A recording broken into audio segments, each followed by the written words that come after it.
नमस्ते बच्चों, मैं विनोद कुमार ओझा। मेरे इस संस्कृत सुधा चैनल पर आपका हार्दिक अभिनंदन है। बच्चों, इस चैनल पर कक्षा 8वीं से 12वीं तक की संस्कृत विषय से संबंधित अध्ययन सामग्री आपको निरंतर मिलती रहेगी। यदि पहली बार आप इस वीडियो को देख रहे हैं तो इसे सब्सक्राइब करें और बेल आइकन बटन को प्रेस करें ताकि जो भी नए वीडियोस आएंगे आपको निरंतर मिलते रहेंगे। तो आइए, आज का विषय है संधि, जो कि अनुप्रयुक्त व्याकरण भाग में है। संधि क्या है? सबसे पहले हम इसकी परिभाषा जानेंगे। संधि यानी दो वर्णों का मेल। अब ये दो वर्ण किस तरह के होंगे? दो वर्ण यानी समीपवर्ती, जो निकटवर्ती दो वर्ण हैं। एक शब्द का अंतिम वर्ण और दूसरे शब्द का पहला वर्ण, ये दोनों निकटवर्ती वर्णों के मेल से जो विकार उत्पन्न होता है उसे संधि कहते हैं।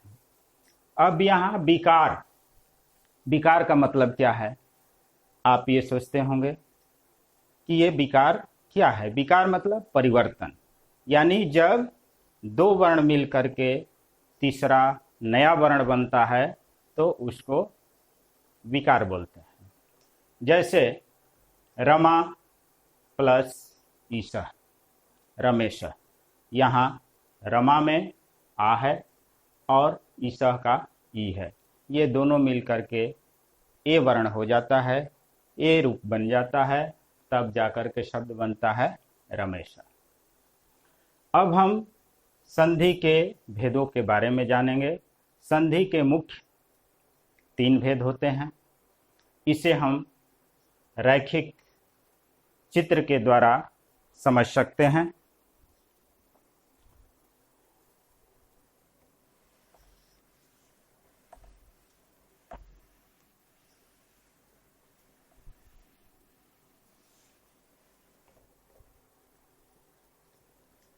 संधि, इसके मुख्य 3 भेद हुए। पहला स्वर संधि,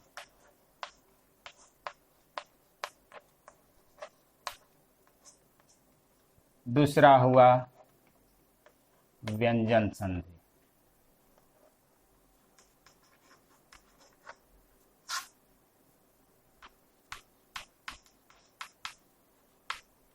और तीसरा विसर्ग संधि। अब संक्षिप्त में हम यहाँ देखेंगे कि स्वर संधि क्या है, व्यंजन संधि क्या है और विसर्ग संधि क्या है। स्वर संधि में दो स्वर वर्णों की मेल होती है, यानी प्रथम शब्द का अंतिम वर्ण भी स्वर होता है और पर शब्द का पहला वर्ण भी स्वर होता है। यानी दो स्वर वर्णों का मेल होता है और मिल करके भी स्वर वर्ण बनता है, वहां स्वर संधि होती है। व्यंजन संधि यानी पहला वर्ण व्यंजन होगा और दूसरा वर्ण व्यंजन या स्वर होगा। स्वर या व्यंजन दोनों में से कोई एक हो सकता है। तो स्वर तथा व्यंजन वर्ण के मेल से जो संधि बनती है, जो मेल होता है, वह व्यंजन संधि कहलाती है। फिर हम विसर्ग संधि, यानी पहले विसर्ग होगा और उसके बाद स्वर या व्यंजन वर्ण होगा, यानी विसर्ग के साथ स्वर या व्यंजन वर्ण के मेल को विसर्ग संधि कहते हैं। अब यहाँ स्पष्ट हो गया होगा कि स्वर संधि व्यंजन संधि और विसर्ग संधि में क्या अंतर है? एक बार फिर ध्यान दीजिए।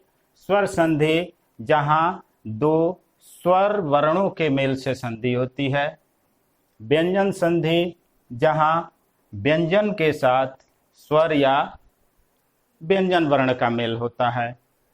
और विसर्ग संधि में विसर्ग के साथ स्वर या व्यंजन वर्ण का मेल होता है, वहां विसर्ग संधि होती है।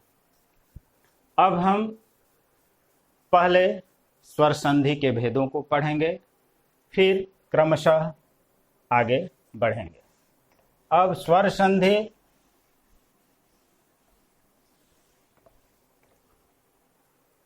संधि के मुख्य 5 भेद होते हैं, जिसमें पहला हुआ दीर्घ संधि। दीर्घ संधि इसको हम सूत्र के माध्यम से समझेंगे। अकः सवर्णे दीर्घ। अकः सवर्णे दीर्घ यानी अक और सवर्ण, ये दो चीज को समझना है। सवर्ण मतलब एक ही तरह का दो स्वर वर्ण, अ और अ, अथवा अ और आ को सवर्ण बोलते हैं, अ और आ। और आगे में भी अ अथवा आ रहे, तो जब दोनों अ और आ सवर्ण स्वर वर्ण मिलते हैं तो वहां पर दीर्घ आ हो जाता है। उसी तरह से ई सवर्ण ई या दीर्घी, ह्रस्व ई अथवा दीर्घी दोनों मिलते हैं तो वहां पर दीर्घी संधि होती है। अब एग्जाम्पल के द्वारा इसको हम समझेंगे कि ओ आ, जैसे हिम आलय, ये दो शब्द हुए, हिम आलय। यहां देखते हैं कि हिम मौ में ओ है और इधर आ है, अ प्लस आ। अ और आ मिल करके क्या रूप बन जाएगा? आ बन जाएगा। तो हम जब इसको मेल करेंगे तो रूप बनेगा हिमालय। हिमालय आ हो गया। इसी तरह से जब आ और आ दोनों तरफ में समान स्वर वर्ण होगा, जैसे विद्या, यहां पर आ है और इधर आलय, जब मिलाएंगे तो आ और आ मिल करके आ ही रूप होगा, आ दीर्घ होगा। तो यहां पर क्या हो जाएगा? विद्यालय।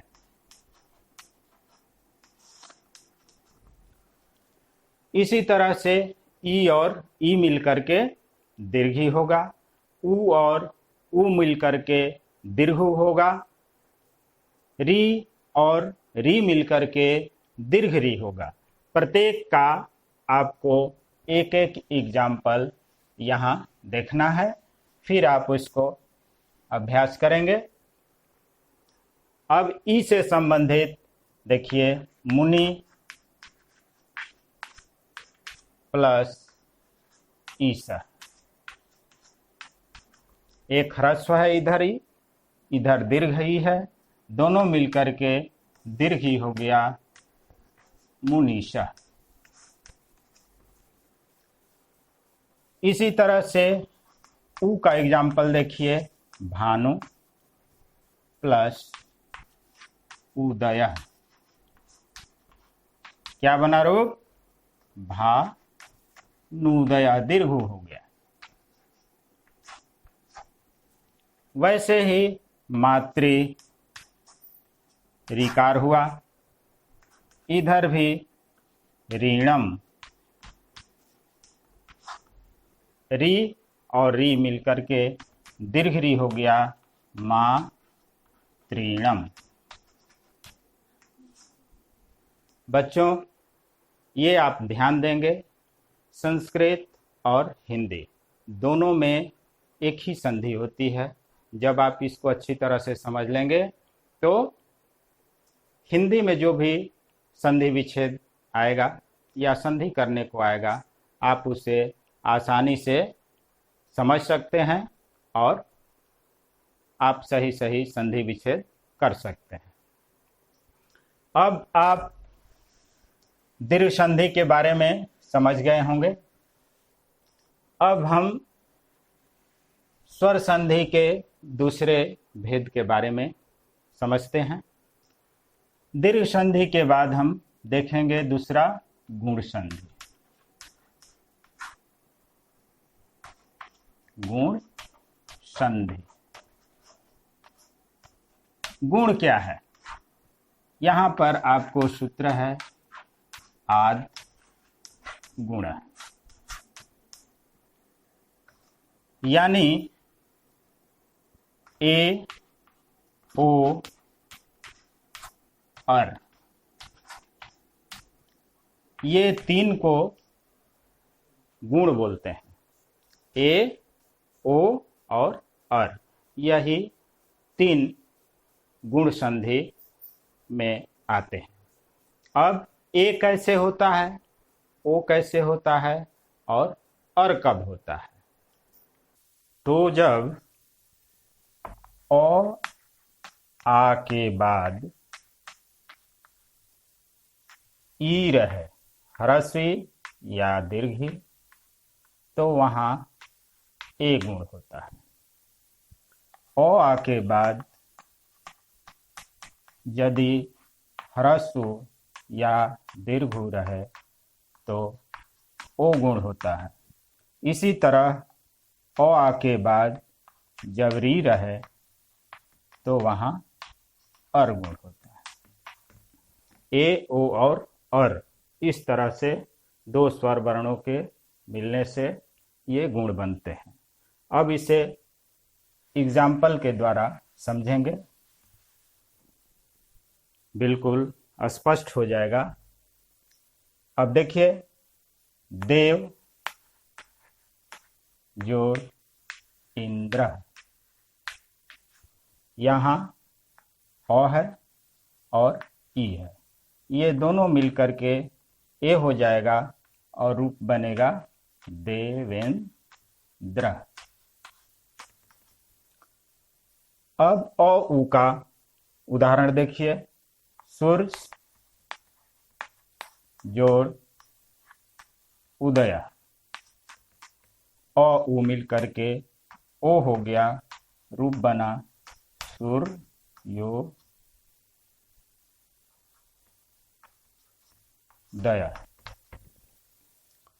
उसी तरह से महा जोड़ ऋषि, आ और री मिल करके अर गुण हुआ और रूप बनेगा महर्षि।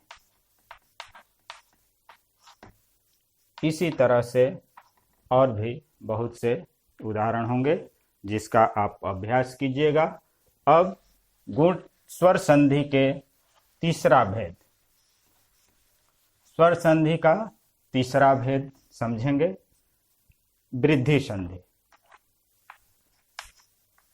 वृद्धि संधि,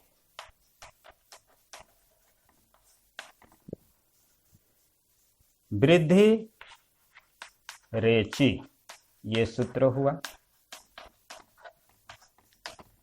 वृद्धि में आय और औ, ये दो को वृद्धि बोलते हैं।